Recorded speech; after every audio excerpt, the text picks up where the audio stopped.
Прям как есть. Ես Յանան եմ, աշխատում եմ Coffee House-ում որպես որակի թիմի ղեկավար։ Առաջին աշխատանքային փորձս եղել է այլ կազմակերպությունում որպես գանձապահ։ 9 տարի առաջ, երբ որ որոշեցի ոլորտս փոխեմ, իրականում շատ պատահական եմ հայտնվել Coffee House-ում, տարբեր հայտարարություններ եմ տեսել, տարբեր տեղեր ռեզյումե եմ ուղարկել։ Քանի որ աշխատանքային փորձ ունեի, չէի մտածում, որ խնդիր կլինի աշխատանք գտնելը։ Coffee House-ի մասին ոչ մի բան չէի լսել, չնայած որ ես սլավոնականի ուսանող եմ եւ շատ անգամ բազմիցս անցել եմ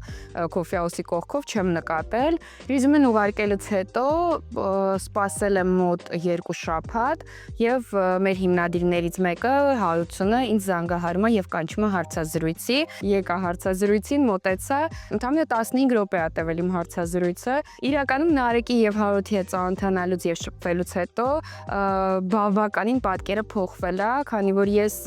չէի պատկերացնում, որ երկու երիտասարդ կարող են այդքան ոգևորված լինեն մի իդեայով, որ ուզում են փոխանցեն մարդկանց, ու խոսքը դա սուրճի բիզնեսի մասին չէր, այլ մարդկանց էմոցիա եւ էներգիա փոխանցելու մասին էր։ Իրականում շատ մեծ ընտանիք եմ ձեռք բերել, շատ լավ ընկերներ, հավատարիմ ու ոչ միայն աշխատակիցների մեջ, այլ նաև հաճախորդների։ Если лրջացել եմ, я смогу продолжить. Եթե մասնագիտական, ապա միանշանակ շատ մեծ աջակցություն են ցուցաբերել, թե վստահելով ամբողջ ցանցի որակի պատասխանատուն լինելով, թե հետագայում իմ թիմը ձևավորելով։ Սկսել եմ աշխատանքս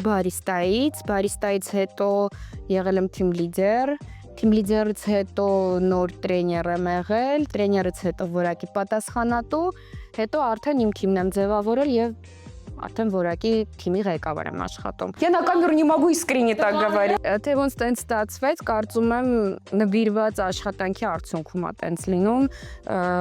եւ հետո ինձ վերահսկողության բաժնից շատ էին հետեւում։ Միանշանակ խորհուրդ կտամ նենց աշխատանք գտնեք, որը կլինի ձեզ հոգեհարազատ եւ անպայման ուշադրություն դարձրեք,